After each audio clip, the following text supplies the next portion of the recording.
What are the sir key component of a project proposal? একটা project proposal এর মধ্যে কি component থাকবে?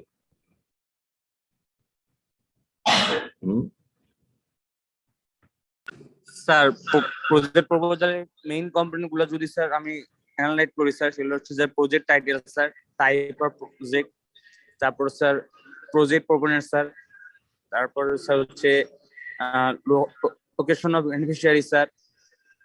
এটা হচ্ছে এগুলো ব্যাকগ্রাউন্ডে যাবে, তারপরে স্ট্র্যাটেজি থাকবে একটা, তারপরে এটার বাজেটিং এবং ফাইন্যান্সিংটা আমাদেরকে প্রস্তাবের মধ্যে রাখতে হবে। দেন হোয়াট ইজ দ্য জি sir. Outcome of this project, এটা আমাদেরকে জানতে হবে। Can you see my screen?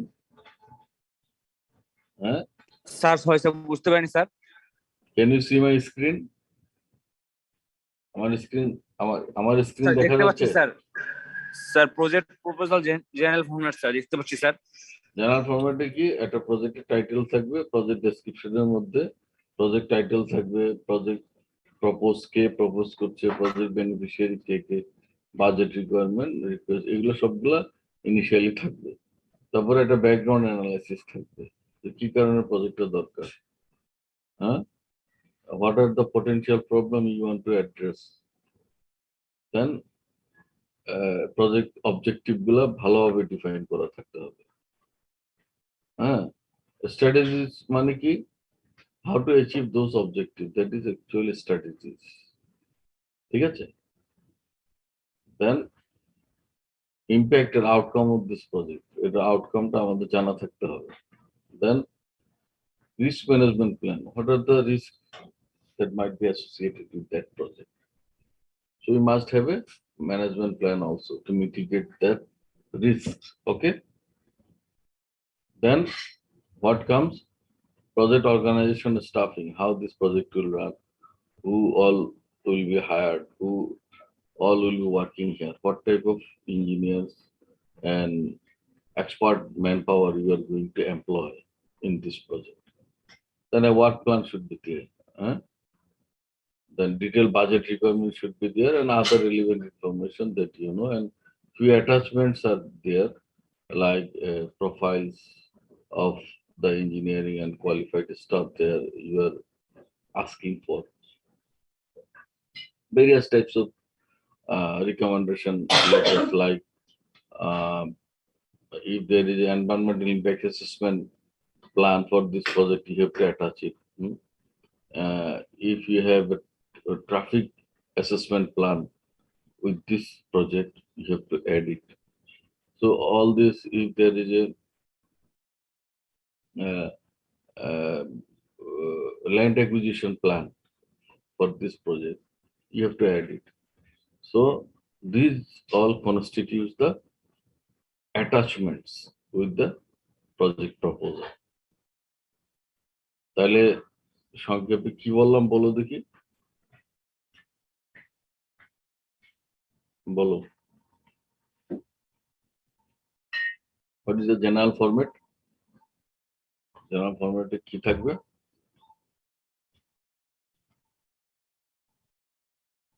বলতে পারছো না? স্যার টাইটেল থাকবে, ডেসক্রিপশন থাকবে, স্ট্র্যাটেজিস, অবজেক্টিভস, হ্যাঁ, অ্যাটাচমেন্টস।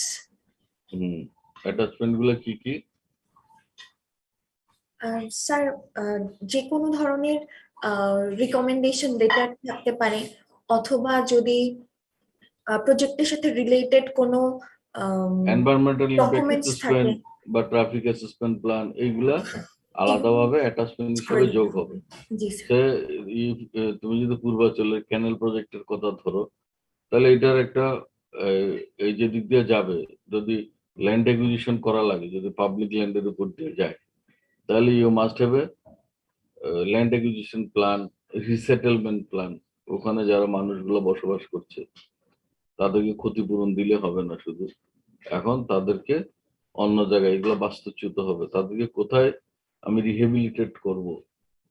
তারা যদি গরিব ভূমিহীন কৃষক হয়, তাহলে তাদেরকে কোথায় নিয়ে যাব, তাহলে সেটা জেলা প্রশাসনের সাথে সমন্বয় করে, আমরা ভূমি অফিসের সাথে সমন্বয় করে তাদেরকে নতুন জায়গায় ঘর বাড়ি কৃষিকাজের ব্যবস্থা করে দিতে হবে। বুঝতে পেরেছো? এগুলোতে সময় লাগে সবচেয়ে বেশি। এখন আসলে এগুলো তো আমরা জেনারেল ফরম্যাট দেখলাম। এখন আমাদের বাংলাদেশে আমরা স্পেসিফিক কিছু ফরম্যাট ইউজ করি, কমন প্রজেক্ট প্রপোজাল গুলো আমরা ইউজ করি। তো বাংলাদেশের পার্সপেক্টিভ আমরা একটু দেখি, এটা একটু পরে দেখি।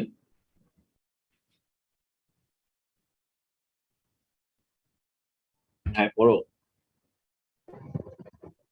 Sir, in most of our government organization, approval of new project is subjected to preparation of DPP, Development Project Proposal, furnished with prescribed information and documents. Budget is allocated on approval of DPP, and with this project moves in to execution phase. Move into the execution phase. আচ্ছা, তাহলে এটা কি?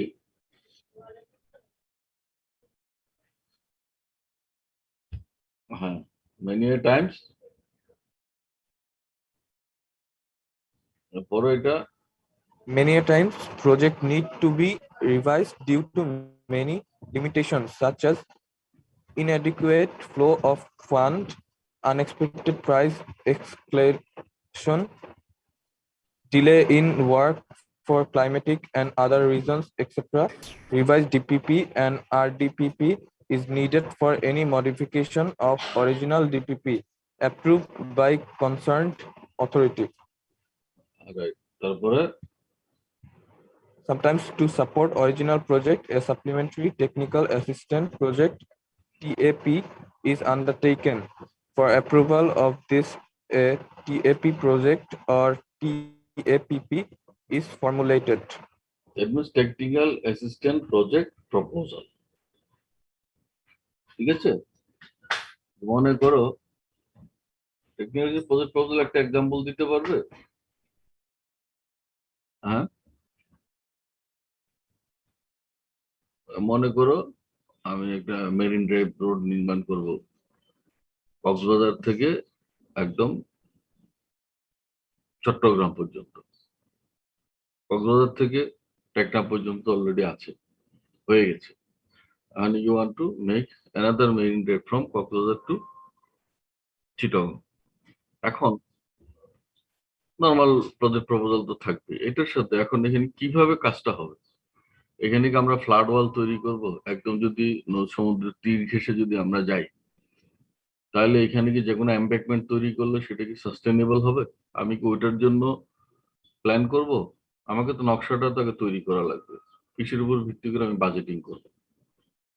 নাকি ওখানে আমি একটা flood ওয়াল দিব, নাকি combination of many things, rain, boulder, and all these things. For this, you need a big study, big geomorphological data. You have to ask support from various government agencies like Port Authority, that is Bangladesh Meteorological Department, Water Development Board, etc. So obviously it needs some money. And to employ design aspect, is it whether it will be flood wall will be there or embankment is sufficient. So to study this, you need a technical assistance from proper authority, from a competent firm. It may be BUET, MIST, or any other renowned firm. তো এখন তাদেরকে যদি আমি কাজটা দিতে যাই, এখন project তো শুরুই হয়নি এখন, বাট তার আগে এটার টেকনিক্যাল অ্যাসেসমেন্টের জন্য যদি আমি কাজটা করতে যাই, I need some money. So for getting some money, I have to forward a project, a technical project to support the original project. So that is known as technical assistance project proposal. So after completion, after submission of the report of technical assistance project, then you can include it in your main project, and then you can do the budgeting. Before that, it is not possible for you to make estimate. কথা বোঝা গেল জিনিসটা? বুঝতে পেরেছো? হ্যাঁ, যে তোমরা কথা বলছো না কেন? আমার কথা কি শোনা যাচ্ছে? স্যার বুঝতে পেরেছি স্যার। আচ্ছা, এখন আসি ডিপিপি। এই দুটো আমরা ফরম্যাট গুলো দেখবো, ঠিক আছে? ডিপিপি ফরম্যাট দেখবো। একটা ডিপিপি আসলে দেখতে কি রকম হয়। আচ্ছা, তোমরা কি আমার এই স্ক্রিনটা দেখতে পাচ্ছ, নতুন স্ক্রিনটা? স্যার পুরানো স্লাইডটাই দেখা যাচ্ছে স্যার। স্লাইডটা দেখা যাচ্ছে। আচ্ছা, then you see the new slide. এই স্লাইডটা দেখতে পাচ্ছ? জি স্যার, এবার দেখতে পাচ্ছি। আচ্ছা, এখানে কি বলেছে একটু বড় দেখি। এটা হেডিংটা হলো ডেভেলপমেন্ট প্রজেক্ট প্রপোজাল। হ্যাঁ, আমরা রোডস এন্ড হাইওয়ে মিনিস্ট্রি হয়ে আমরা একটা ডেভেলপমেন্ট প্রজেক্ট প্রপোজাল দিচ্ছি। Thegamukh, Barkal, Jurachhari, Bilaichhari, Parua, Rajasthali land connection port 150 kilometre. Total project cost আমরা ধরছি 1719 কোটি টাকা, ঠিক আছে? আগস্ট 2011 দিয়েছি। এই যে প্রথমে দেখো, এটা হলো ফরম্যাটটা, জেনারেল গাইডলাইন, যে top page. Then part A. তোমাদের পরীক্ষা কিন্তু এগুলো থাকবে। What are the main component of a project proposal? Describe. তো তখন কিন্তু তোমাদের এগুলো জানা থাকা লাগবে। I am not going to give you this DPP book, okay? Please note it and keep it with you. এখন দেখো এখানে পার্ট এ তে কি আছে বলো। একটা ডেভেলপমেন্ট প্রজেক্ট প্রপোজালে পার্ট এ তে কি কি থাকে বলো, একজন বলো। হ্যাঁ,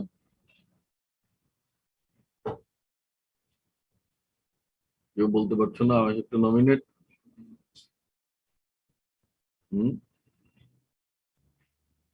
নাহিয়ান আল জাকি, শুনতে পাচ্ছ আমাকে? শুনতে পাচ্ছি স্যার। বলো, হোয়াই ডোন্ট ইউ রেসপন্ড? বলার সাথে সাথে তোমাদের নাম ধরে ডাকা লাগে কেন? There should be 2 or 3% volunteer at a time. তুমি বলো, what are the components of a project proposal? Project title sir. This is under part A. This is the Right. government prescribed format. So this format will be given to you once you, in professional life, once you go for writing this project proposal. So there must be a title. So this construction of this road, and who is the sponsor ministry, and their objective. Objective must be framed very nicely. You see, প্রথমে একটা objective পড়ো দেখি এখানে কি লিখেছে। The objectives of the project are: A. To promote trade and commerce between two friendly neighboring countries, to generate income of the Chittagong seaport, to help marketing of the agricultural products produced in neighboring area of the newly constructed road, new marketing facility, encourage increased production of agricultural products in alongside of the road. যেহেতু এটা একটা border road along the Myanmar, তো border রোডটা হলে এটা দুইটা দেশের জন্য এটা সুবিধা হবে, এবং ওই দেশের এগ্রিকালচারাল প্রোডাক্ট এই রোড ধরে আমাদের দেশ পর্যন্ত পৌঁছাতে পারবে, আমাদের দেশেরও ওদের ফেসিলিটি পাবে।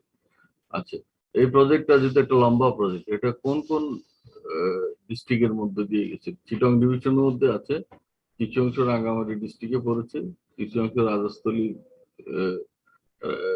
পুরোটা রাঙ্গামাটির মধ্যে পড়েছে। উপজেলা পড়ছে অনেকগুলো উপজেলা, রাজস্থলী উপজেলায় পড়েছে, বিলাইছড়ি উপজেলায় পড়েছে, জুরাছড়ি উপজেলায় পড়েছে, বরকলে পড়েছে, ঠিক আছে? তো এইগুলা বলতে হয় এস্টিমেটেড কস্ট। আমরা এস্টিমেটেড কস্ট আমরা দিলাম, সব পুরোটাই আমরা সরকারি উৎস অর্থাৎ গভর্নমেন্ট অফ বাংলাদেশ থেকে চেয়েছি পুরোটাই। আর যদি আমরা ফরেন এক্সচেঞ্জ চাইতাম, যদি ফরেন চাইতাম, বা রিজার্ভ গ্রান্ট চাইতাম, তাহলে আমরা এখানে ডলারে লিখতাম, সেখানে ডলার এক্সচেঞ্জ রেট এখানে থাকতো। ওটার প্রয়োজন নেই। আমরা মোড অফ ফাইন্যান্সিং পুরোটাই আমরা সরকারি অনুদান হিসাবে চেয়েছি এখানে। Like this. এখন ইয়ার ওয়াইজ ব্রেকডাউন তোমাকে দিতে হবে, তুমি কত সাল থেকে কত সালে কোন কাজগুলো করতে পারবে। এটা একটা লম্বা প্রজেক্ট, 150 কিলোমিটার, ন্যাচারালি একটা রেইনি সিজনে করা সম্ভব না। তাহলে সেক্ষেত্রে এই 17-18 হাজার কোটি টাকা এক বছরে তুমি খরচ করতে পারবে না। তাহলে কোন বছরে কত টাকা খরচ করবে সেটার একটা ব্রেকডাউন তোমাকে এখানে দিতে হবে। দেন দিস ইজ ভেরি ইম্পর্টেন্ট, যে আমরা কস্ট কম্পোনেন্ট এটা কিন্তু আমাদের একটু মনে রাখতে হবে। Component and estimation of cost summary.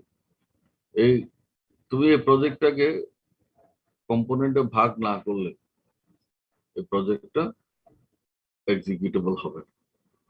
তাহলে এখানে বলো তো কি কি কম্পোনেন্টে ভাগ করেছে মেজর। একটা হচ্ছে ক্যাপিটাল কম্পোনেন্ট, আর একটা হচ্ছে রেভিনিউ কম্পোনেন্ট। তাহলে একটা প্রজেক্টের কস্ট ব্রেকডাউন কিভাবে হয়, দুটা মেজর কম্পোনেন্ট হয়, one is capital, one is revenue. ক্যাপিটালটা কি, what is the capital component বলতে পারবে?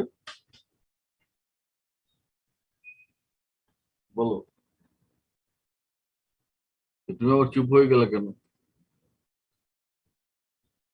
না পারলে বলো। Pre-construction expenditure, construction work, সেটা বুঝলাম, কিন্তু এইখানে ক্যাপিটাল কম্পোনেন্টের ভিতরে তার মানে বোঝা যাচ্ছে কি, কনস্ট্রাকশন রিলেটেড যা আছে সেগুলা এই খাত থেকে খরচ করতে হবে, এটা দিয়ে বেতন ভাতা দেওয়া যাবে না। ঠিক আছে, দেখো রেভিনিউ কম্পোনেন্টে কি আছে, maintenance, office furniture, equipment, stationery, survey, design, many unforeseen, material, remuneration of consultant, labour bill, এগুলো কোত্থেকে দিবে, কোন খাত থেকে দেওয়া হবে? revenue, রেভিনিউ অর্থাৎ রাজস্ব খাত আমরা যেটাকে বলি। আর আর এটা হচ্ছে মূল খাত, যেটা ক্যাপিটাল কোম্পানি। এখানে আমাদের ল্যান্ড একুইজিশনের যে অর্থটা লাগবে সেটা এখান থেকে যাবে, কনস্ট্রাকশন ওয়ার্কের অর্থ এখান থেকে যাবে। কনস্ট্রাকশনের অনেক কনস্ট্রাকশন আছে, রোড এমবেকমেন্ট আছে, ফ্লেক্সিবল পেভমেন্ট আছে, কার্পেটিং, সিলকোড আছে, যেহেতু এটা একটা রাস্তা। কনস্ট্রাকশন হার্ড শোল্ডার আছে, হ্যাঁ, তো বিভিন্ন প্রোটেক্টিভ ওয়ার্ক আছে, যেমন রিটেনিং ওয়াল, পেলিসাইডিং, হ্যাঁ, তারপরে এছাড়া ব্রিজ ওয়ার্ক গুলো কনস্ট্রাকশন অফ হার্ড কনস্ট্রাকশন থেকে যাচ্ছে।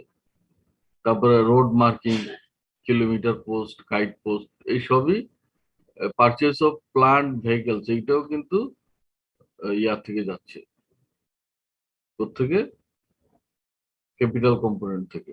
প্লান্টেশন, এটাও কিন্তু ক্যাপিটাল কম্পোনেন্ট যাচ্ছে। আরেকটা কম্পোনেন্ট দেখো, repair during construction, 5% of total construction work. এটার মানে কি বলো দেখি?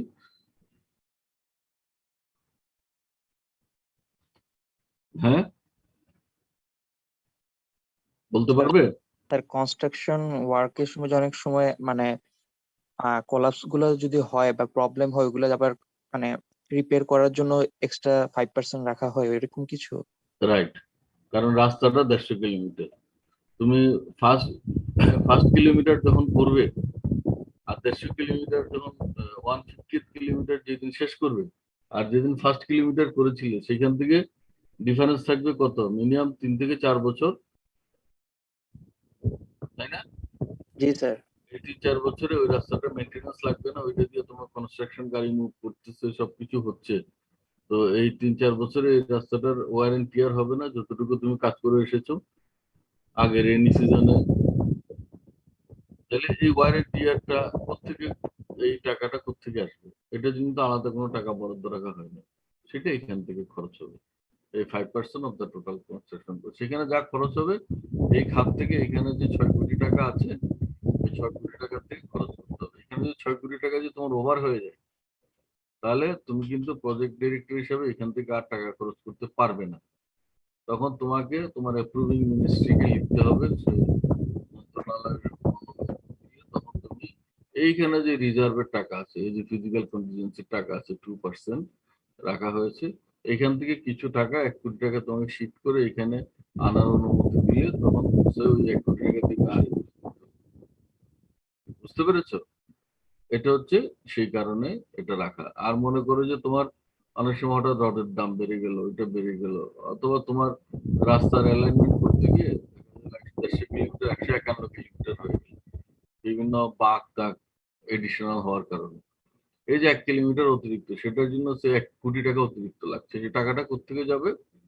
কিন্তু এখানে physical contingency থেকে টাকাটা যাবে। Physically তোমার রাস্তার লেন্থটা বেড়ে গিয়েছে, তখন এখান থেকে তুমি 1 কোটি টাকা শিফট করে ওখানে নিতে হবে with competent authorities order.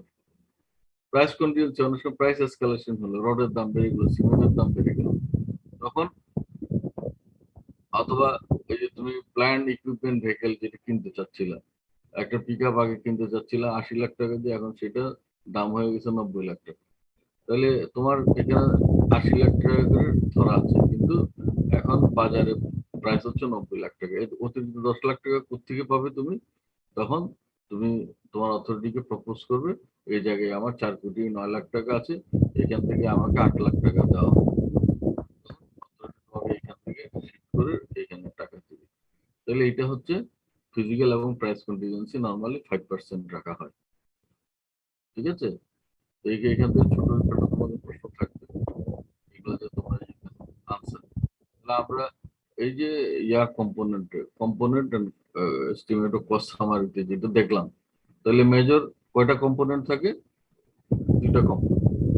One is capital component, another is revenue component.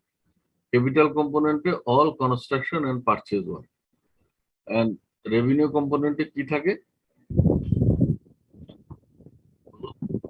repair, maintenance, and rehabilitation. Rehabilitation. Survey design করবা, হ্যাঁ, তোমার ব্রিজ করতে হবে, আগে অ্যালাইনমেন্ট সার্ভে করতে হবে, এটা এখান থেকে তুমি pay করবা। সার্ভের প্রতিষ্ঠানকে নিয়োগ করবে। তবে অফিস ফার্নিচার, ইকুইপমেন্ট, কম্পিউটার কিনতে হবে, কোত্থেকে কিনবা? তখন এই খাত থেকে কিনতে হবে।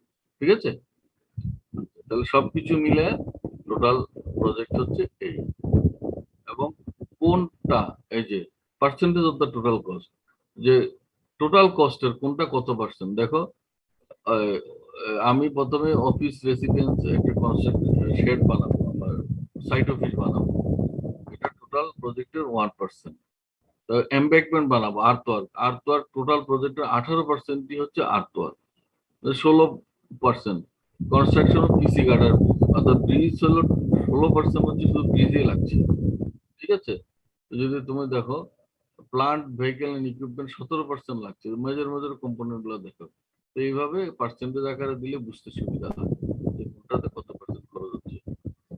দেন কাম এ লজিক্যাল ফ্রেমওয়ার্ক থাকে, যে এই রিডাকশন অফ ট্রেড গ্যাপ। আমি যেটা বললাম যে আমার অবজেক্টিভ গুলো কি কি, বাংলাদেশ মিয়ানমারের সাথে আমাদের ট্রেডের জন্য এই রাস্তাটা সহায়তা করছে। তাহলে সেখানে ট্রেড গ্যাপটা রিডাকশন হচ্ছে, এটা আমাদের কিভাবে আমরা এটা ভেরিফাই করব? ওই জায়গায় যদি অ্যাগ্রোভেজ ইন্ডাস্ট্রি গড়ে ওঠে, তার মানে ট্রেড গ্যাপ এটা কমছে এবং বেনিফিটেড হচ্ছে লোকজন। ঠিক আছে? তাহলে আমরা কিভাবে ভেরিফাই করতে পারি? ফিজিক্যাল ভেরিফিকেশনের মাধ্যমে ওখানে দেখতে পারি যে আসলে কয়টা অ্যাগ্রোভেজ ইন্ডাস্ট্রি হয়েছে এই রাস্তার জন্য। আর হলো ইম্পর্টেন্ট অ্যাজাম্পশন গুলো কি কি? এখন নো ন্যাচারাল আর ম্যানমেড ডিজাস্টার অকার্স, যে এখানে হয়তো ডিজাস্টার হতে পারে, ইয়া হতে পারে, সেগুলো এখানে তেমন কিছু নাই। তাহলে এই যে এখানে এইভাবে একটা লজিক্যাল ফ্রেমওয়ার্ক তৈরি করা হয়। এখন তোমাদের এগুলো মুখস্থ করার দরকার নেই, বাট এটা কিভাবে হয়, এটার কম্পোনেন্ট গুলো কি কি, এটা একটু জানলেই চলবে। তারপরে project management setup. Project management setup, এখানে প্রজেক্ট ডাইরেক্টর, তার সাথে তার নিচের স্টাফ গুলা কারা থাকবে, প্রজেক্ট ডাইরেক্টরের উপরের স্টাফ গুলা কারা থাকবে, প্রজেক্ট ম্যানেজমেন্ট সেটআপে এই জিনিসটা বর্ণনা করা থাকে। এইভাবে আমরা সিগনেচার করে শেষ। এখন পার্ট বি। পার্ট বিটা কি? Project details. পার্ট 1 এ কি ছিল? What was in the part 1? Part 1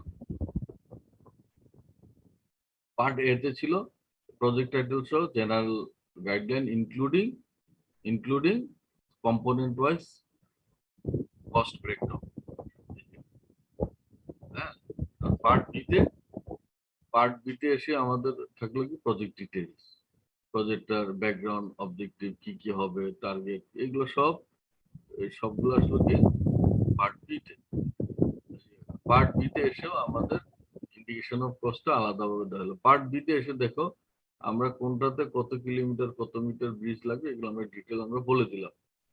তারপরে various অ্যাটাচমেন্টস, annual fitting of cost, major components, design গুলো এগুলো এখানে দিতে হবে অ্যাপেন্ডিক্স আকারে।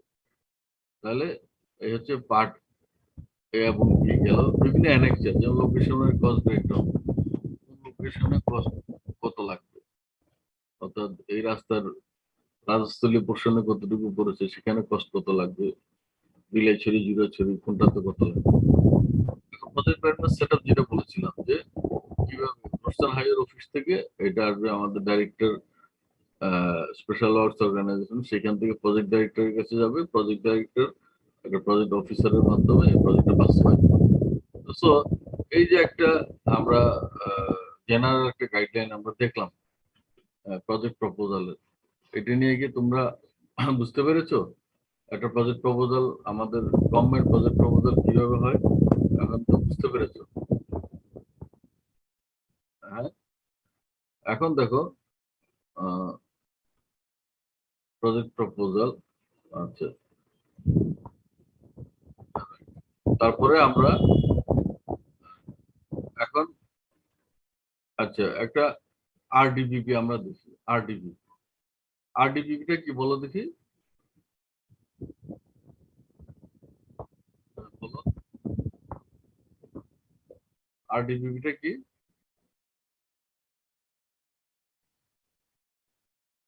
কি বলছো না কেন?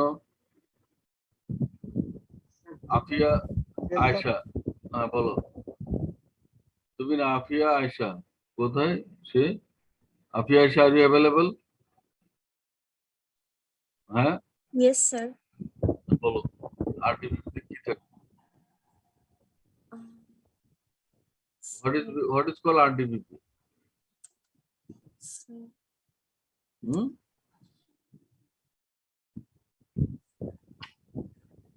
দেখতে পাচ্ছ? জি স্যার, দেখতে পাচ্ছি স্যার। তখন রিভাইজড ডেভেলপমেন্ট প্রজেক্ট প্রপোজাল। মানে প্রজেক্ট প্রপোজাল যেটা আমি আগে তৈরি করেছি জি স্যার। সেটার যদি এখন কোনো কারণে আমার রিভিশন দরকার, তখন আমাকে কি করতে হবে? রিভাইজড প্রপোজাল রিভাইজ করতে হবে স্যার। সাবমিট করতে হবে। রিভাইজ প্রপোজাল কি কারণে? ধরো আগে 20 কিলোমিটার ছিল, এখন অ্যালাইনমেন্ট সার্ভে করার পর দেখা গেল 24 কিলোমিটার হয়ে গেছে। হ্যাঁ, যেটা তোমার ফিজিক্যাল এবং প্রাইস কন্টিনজেন্সি টাকা দিয়েও কভার করা যাচ্ছে না, তখন তোমাকে এডিশনাল টাকা তোমার লাগবে। তখন তোমাকে অবশ্যই নতুন করে রিভাইজ প্রপোজাল দিয়ে পাস করিয়ে নিতে হবে। যেমন ধরো এটা ফার্স্ট প্রপোজাল ছিল 155 কোটি টাকা, আমাদের রিভিশনের কারণে এই যে কম্পোনেন্ট বেড়েছে আমার এখন হয়েছে কত? 172 কোটি টাকা। ঠিক আছে, এই দেখো এখানে দেখো এই যে RDP, এটা আমরা টোটাল আগে কত ছিল এখন কত দেখো, এই যে revise cost, revise cost of the project, cost আমরা এখানে এটা দেখতে পাচ্ছ তোমরা? হ্যাঁ, ক্যান ইউ সি ইট নাও?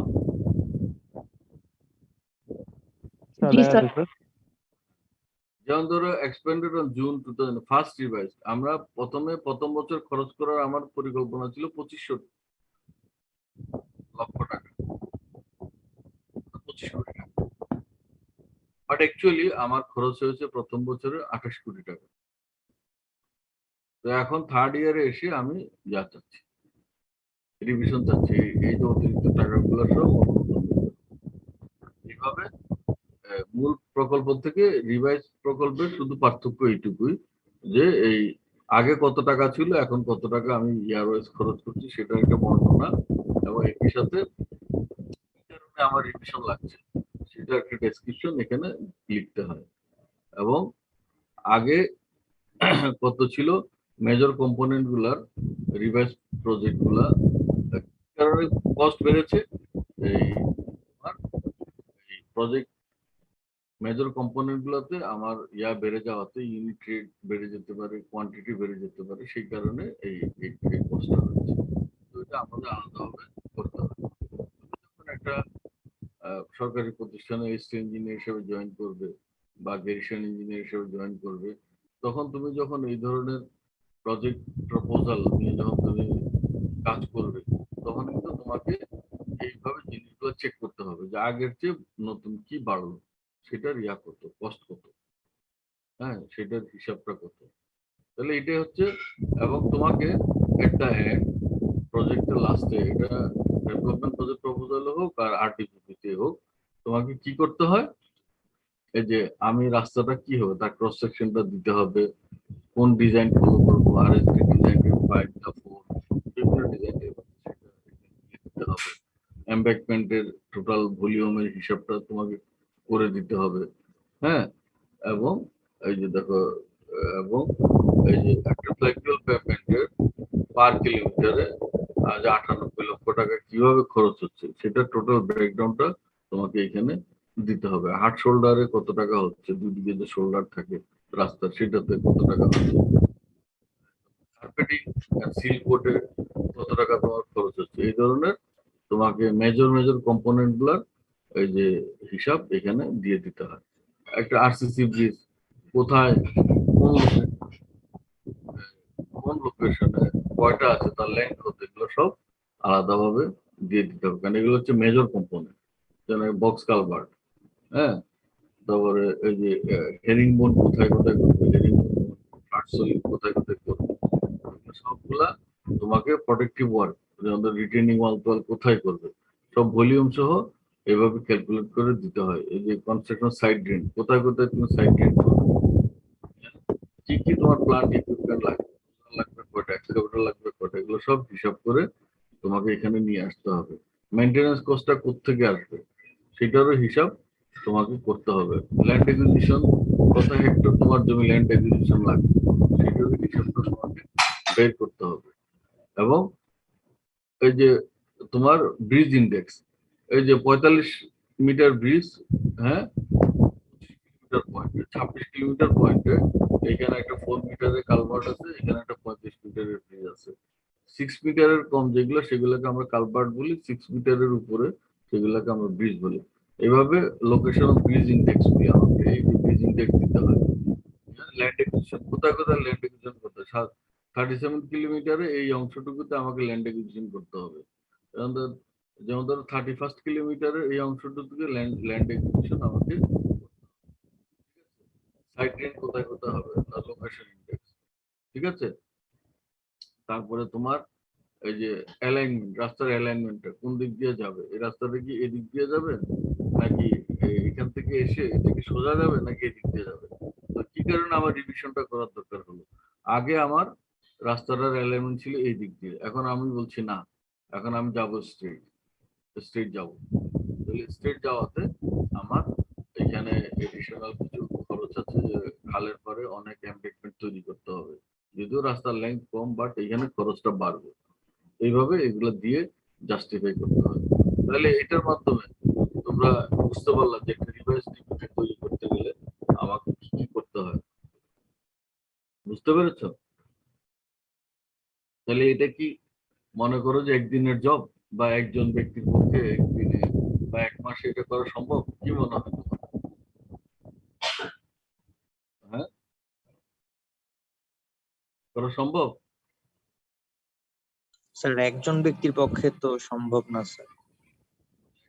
দিলেও কি সম্ভব এক মাসের মধ্যে? হ্যাঁ, একটা টিম লাগবে, টোটাল টিম লাগবে and you need a budget. তোমাকে কতগুলা ইয়া লাগবে, তোমাকে সার্ভে টিম লাগবে, তাই না? তারপর তোমার সেট অফ ইঞ্জিনিয়ার লাগবে, এগুলো ক্যালকুলেট করার জন্য, তাই না? তোমাকে সোশ্যোলজিস্ট লাগবে, তোমাকে এনভায়রনমেন্টাল ইম্প্যাক্ট অ্যাসেসমেন্টের জন্য রিহ্যাবিলিটেশন রিসেটেলমেন্ট প্ল্যানের জন্য লাগবে। 150 কিলোমিটার তোমাকে আগে হাঁটতে হবে না, ফিজিক্যালি তোমাকে সার্ভে বাংলাদেশ থেকে আগে তোমাকে ম্যাপ কালেকশন করতে হবে না, তারপরে তোমাকে সেগমেন্ট করে তোমাকে সার্ভে টিম প্রতি 150 কিলোমিটারে ন্যূনতম 10 থেকে 15টা তোমাকে সার্ভে টিম পাঠাতে হবে না, তোমাকে সার্ভে করে নিয়ে এসে তোমাকে দিতে হবে না। তাহলে so it includes huge amount of work, যেটাতে হয়তো 1-1.5 বছর লেগে যেতে পারে। বুঝতে পেরেছো? সো তোমাদের রেসপন্স কিন্তু আমি পাচ্ছি না। মোজাহিদুল ইসলাম, জি স্যার। তুমি কি আমার কথাটা বুঝতে পেরেছো এতক্ষণ যা বলেছি? জি স্যার, বুঝতে পেরেছি স্যার। তোমার আইডিয়া কি বলো? আইডিয়া কি বলো? জি স্যার। তোমার আইডিয়া কি বলো? এই যে একটা প্রজেক্ট প্রপোজাল তৈরি করা কি সম্ভব? জি স্যার, করা সম্ভব স্যার। একটু আলোচনা করলাম, যদি তোমাকে কিছু লিখতে বলা হয় কি থাকে? স্যার আমি রেসপন্স করেছি। আচ্ছা, মনে করো যে তোমাকে যদি লিখতে বলা হয় যে ডিপিপি কি জিনিস এবং এখানে মেইন কম্পোনেন্ট গুলো কি কি, রাইট? জি স্যার। আমরা লাস্ট এটা দেখে শেষ করব। টিএপিপি, আই টেক 1 মিনিট। এটা কি তোমাদের দেখা যাচ্ছে? জি না স্যার, দেখা যাচ্ছে না স্যার। এখন দেখা যাচ্ছে? জি স্যার, এখন দেখা যাচ্ছে। এটা কি? এটা কি? Technical assistant project proposal, TAPP. হ্যাঁ, এটাতে কি প্রথমে কি এক্সিকিউটিভ সামারি, এখানে কি আছে? প্রজেক্ট আইডি আছে, প্রজেক্ট টাইটেল আছে, প্রজেক্ট পিরিয়ড আছে, হ্যাঁ, আর হচ্ছে এখানে কত টাকা লাগবে? 3,91,00,000 টাকা লাগবে। এখানে কি করবে? This project will help preserve the investment made in টেকম মেরিন।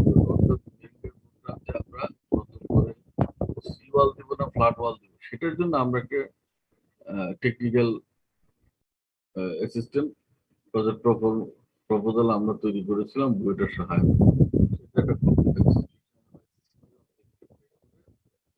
বের করে আমরা ফাইনালি এই যে এই রিপোর্ট গুলা ইন্সপেকশন রিপোর্ট এখানে দেওয়া হলো টোটালটা আগের মতোই। রিপোর্টটাতে কত টাকা খরচ হবে, তুমি যে এই টোটাল টাকাটা যে 3 কোটি টাকা তুমি বলছো যে এই সার্ভেতে খরচ হবে, কোথায় কোন টাকা খরচ হবে? হ্যাঁ, যে এক্সপার্টিস প্রফেশনালদের রিমিনারেশন দিতে হবে 4.25 ম্যান মান্থ। হ্যাঁ, তারপরে যে বিভিন্ন survey, bathymetric survey, wave measurement, field trip report, satellite image purchase, software rental, এই সবগুলোতে এখানে কত টাকা লাগবে, এই সবগুলো যোগ করে টোটাল কত টাকা হয়, এই ব্রেকডাউনটা তোমাকে দিতে হবে। তাহলে এই যে এটাকে বলা হয় যে কোয়ালিফিকেশন অফ কি প্রফেশনাল যাদেরকে আমি ইউজ করবো এখানে টেকনিক্যাল কাজে, তার কোয়ালিফিকেশনটা অবশ্যই আমাকে দেখতে হবে, সে আসলে তার ডিগ্রি গুলো কি আছে, সে কোথায় কিভাবে কাজ করছে। So that's all about it. তাহলে আমরা আজকে যেটা শিখলাম, প্রপোজালের বিভিন্ন টাইপের আমরা প্রজেক্ট সম্পর্কে আমরা দেখলাম। তোমরা গত ক্লাসে একজনের আমি পাইনি, সম্ভবত তোমার পাইনি, ফাইল ওপেন করতে পারিনি, কয়েকবার মেল দিয়েছি তাকে, but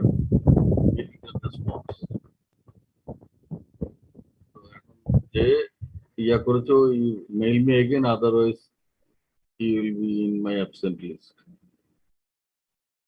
So that's all about it. আমরা আজকে এখানে দুটো জিনিস বললাম। আমাদের এই লেসনে আমরা দুটো লেসন ছিল আমাদের, একটা ছিল এস্টাবলিশিং দ্য প্রজেক্ট। এস্টাবলিশ করতে গেলে আমরা যে সমস্ত কস্ট গুলো, various types of cost estimate সম্পর্কে আমরা শিখেছি, টাইপস অফ এস্টিমেট সম্পর্কে শিখেছি, এবং committed activity target, reserve activity target সম্পর্কে জেনেছি, এবং ফাইনালি প্রজেক্ট প্রপোজাল সম্পর্কে আমরা জেনেছি। সো নেক্সট ক্লাসে আমরা এই প্রজেক্টগুলো বাস্তবায়ন করার জন্য আমরা যে কন্ট্রাক্ট ডিলে যাব, সেটা সম্পর্কে আমরা কিছুটা জানবো। ঠিক আছে? So with this I would like to complete. I would like to end here. ঠিক আছে? Okay, you can leave now, but except that military officer, তোমরা you can respond to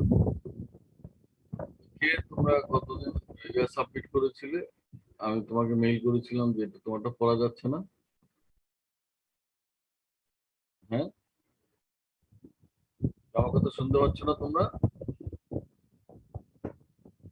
sir শোনা যাচ্ছে স্যার।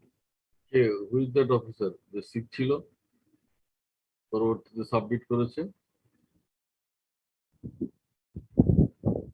তার মেইলে কি আমি মানে কি সে নাই আসছে ক্লাসে?